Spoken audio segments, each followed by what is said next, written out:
கர்ணன் பரசுராமரின் ஆசிரமத்திலிருந்து புறப்பட்டதும் கர்ணன் சில காலம் வழியறியாமல் குழப்பமடைந்திருந்தார்.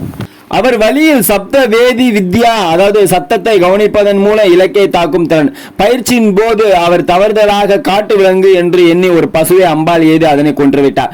இந்த நிகழ்வு அந்த பசுவை வளர்த்த பிராமணருக்கு கோபத்தை ஏற்படுத்தியது. இதனால் அந்த பிராமணர் கர்ணனுக்கு சாபமிட்டார். அவர் ஒரு உதவியற்ற விலங்கை கொன்றதால் கர்ணனும் அதே போன்ற வழியில் கொல்லப்பட இருப்பதாக அது குறிப்பிடப்படுகிறது. சிக்கலான சூழலில் அவரது கவனம் அவரது பகைவரிடமிருந்து சிதறடிக்கப்பட்டு உதவியற்றவராய் இருப்பார். கர்ணன் ஆந்திராவின் நாடோடி கதை ஒன்று கர்ணன் பூமாதேவியிடமிருந்து பெற்ற சாபம் தொடர்பாக பின்வருமாறு விவரிக்கிறது. அதாவது, ஒரு முறை கர்ணன் அவரது தேரில் தனது அங்க தேசத்தில் சுற்றுகையில் ஒரு குழந்தை தனது பானையிலிருந்து நெய் வடிவதை பார்த்து அழுவதை கண்டார். அவர் அந்த சிறுமி அழுவதற்கான காரணம் கேட்கையில் அவள் தனது கவனமின்மையின் மீது தனது சித்தி கோபமுறுவாள் என்பதால் பயந்து அழுவதாக கூறினார். கர்ணனும் போதிய பெருந்தன்மையுடன் அவளிடம் தான் புதிய நெய்யை அளிப்பதாக கூறினார். ஆனால் அந்த குழந்தை மண்ணில் கலந்த அதே நெய்தான் வேண்டும் என்றும் புதிய நெய்யை அளிப்பதை மறுப்பதாகவும் கூறியது. கர்ணன் அந்த சிறுமியின் மீது பரிவுற்று மண்ணுடன் கலந்த நெய்யை தனது உள்ளங்கையில் எடுத்து பிழிந்து நெய்யை பிரித்து பானையில் திருப்பி ஊற்றினார்.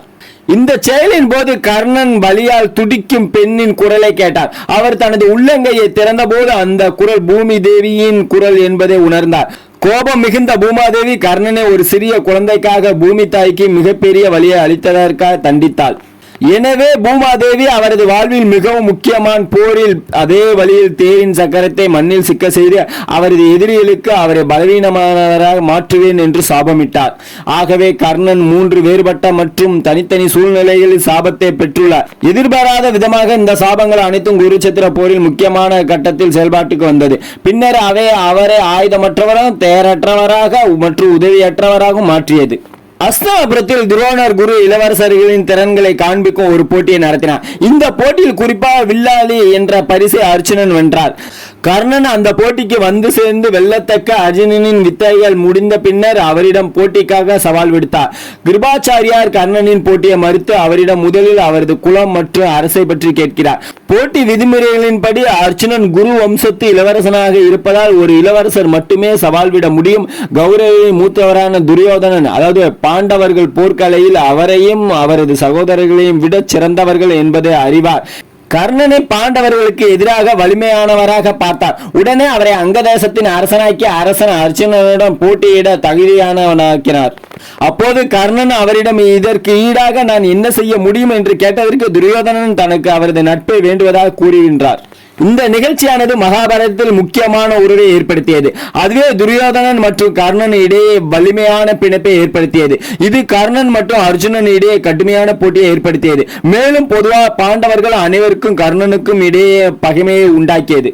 கர்ணன் துரியோதனுக்கு விசுவாசமுள்ள மற்றும் உண்மையான நண்பனாக பேசப்படுகிறார். பிரபலமற்ற சூதாட்ட விளையாட்டிற்கு துரியோதனன் மனமகிழ்கையில் அவர் அதை தொடங்குவதற்கு எதிர்ப்பு தெரிவித்தார். கர்ணன் சகுனியை விரும்பவில்லை. மேலும் தொடர்ந்து துரியோதனுக்கு அவரது எதிரிகளை வீழ்த்த வஞ்சகம் மற்றும் சூழ்ச்சியை பயன்படுத்துவதற்கு பதில் போர் வீரம் மற்றும் திறன்களை பயன்படுத்துமாறு அறிவுறுத்தியிருந்தார். அரக்கு மாளிகையில் பாண்டவர்களை கொல்லும் முயற்சியில் தோல்வி ஏற்பட்ட போது கர்ணன் துரியோதனை அவரது மன தளர்விற்காக கடிந்து கொள்கின்றார். கோழைத்தனத்தின் வழியில் தோல்வியில்தான் முடியும் என்று கூறி வீரத்தின் மூலம் வேண்டியதை பெறலாம், எனவே போராளியாக மாற அவரை வற்புறுத்துகின்றார். கர்ணன் இளவரசி சித்ரகாந்தாவை மணப்பதில் துரியோதனனுக்கு உதவினார். அவரது சுயம்வரத்தில் இளவரசி துரியோதனை மனம் புரிய மறுக்கின்றார். ஆனால் துரியோதனன் தனது படைபலத்தின் மூலம் அவரை கவர்ந்து கொண்டு வந்தார். சுயம்வரத்திற்கு வந்த பிற அரசர்கள் துரியோதனை பின்தொடர்ந்தனர். இருப்பினும் கர்ணன் அவர்களை தோற்கடித்தார். ஜாரசந்தன், சிசுபாலன், தந்தவக்கிரன், சல்லியன் மற்றும் உருக்மி உள்ளிட்டோர் தோற்கடிக்கப்பட்டவர்கள். அவரது பாராட்டின் சான்றாக ஜாரசந்தன் மகதாவின் ஒரு பகுதியை கர்ணனுக்கு பரிசளித்தார். பீமன் ஜாரசந்தனை கிருஷ்ணரின் உதவியை கொண்டு தோற்கடித்தார். ஆனால் இதற்கு முன்னராக கர்ணன் ஜாரசந்தனை ஒற்றையாளராக தோற்கடித்தார்.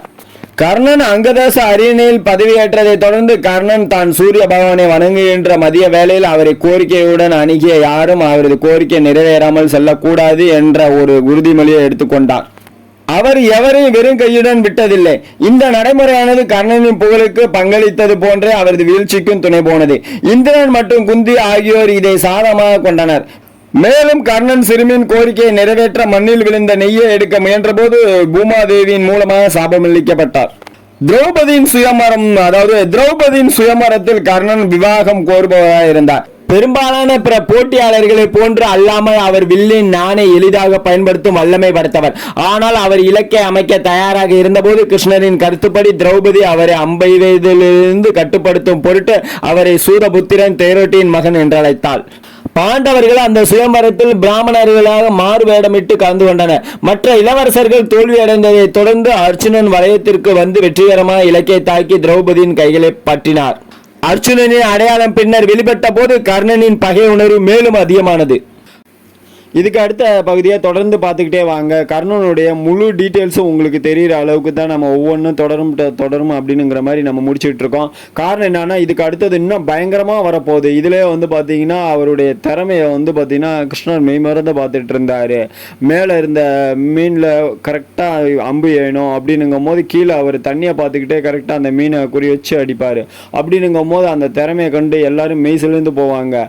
ஆனால் அது வந்து பார்த்தீங்கன்னா இவர் சில இதனால அவர் ரிஜெக்ட் பண்ணிடுவாங்க இவரை. அது மட்டும் இல்லாமல் அதில் அர்ஜுனன் வந்து நேராக பார்த்துக்கிட்டே அடிப்பார். அவர் வந்து கல்யாணம் பண்ணிட்டு போயிடுவார். இந்த மாதிரி இதெல்லாம் இதில் கொடுத்துருப்போம். ஆனால் வந்து பார்த்தீங்கன்னா இது எந்த அளவுக்கு உங்களுக்கு பிடிச்சிருக்கு என்னங்கிறது எனக்கு தெரியாது. இருந்தாலும் இதுக்கு அடுத்து வர்றது இன்னும் பயங்கரமாக இருக்க போகுது. இப்போ அடுத்த அத்தியாயத்தில் பார்த்தீங்கன்னா கர்ணன் வந்து பார்த்தீங்கன்னா இது அரண்மனையில் இருப்பார். அரண்மனையில் இருக்கும் போது வந்து பார்த்தீங்கன்னா அவங்க வந்து பஞ்சபாண்டவரில் இருக்கிற பாஞ்சாலி வருவாங்க. பாஞ்சாலியோட சேலையை வந்து அவங்க உருவாங்க. அப்போ இவர் தடுக்கிறது என்ன காரணம் அப்படின்னா, இந்த மாதிரி இது பண்ண வேண்டாம், நம்ம இவங்கள வேறு இதில் நம்ம இது பண்ணிக்கலாம், நம்ம போர் மூலம் நம்ம ஜெயிச்சுக்கலாம் அப்படிங்கிற மாதிரி சொல்லுவார். இருந்தாலும் துரியோதனை இவங்களோட சேர்ந்து அதை கேட்க மாட்டாங்க. அந்த சீன் வந்து நாங்கள் ரொம்ப சூப்பராக எடுத்திருக்கோம். அதில் கொஞ்சம் வீடியோஸ் எல்லாம் நிறைய அட்டாச் பண்ணி கொடுக்குறோம். அடுத்த வீடியோவை நீங்கள் தொடர்ந்து பாருங்கள். அதிலே வந்து பார்த்தீங்கன்னா அது மட்டும் இல்லாமல் இன்னும் அடுத்தடுத்த இதுவும் இருக்கும். DTGS ஜி குந்தராஜ் ஐபத்தா யூடியூப் சேனல் பிடிச்சிருந்தா லைக் பண்ணுங்கள், ஷேர் பண்ணுங்கள், கமெண்ட் பண்ணுங்கள். உங்களுக்கு பிடிச்சவங்களுக்குலாம் இந்த வீடியோவை ஷேர் பண்ணி விடுங்க. அவங்களும் பார்த்து பயனடைகிறோம். தேங்க்யூ ஃபார் வாட்சிங்.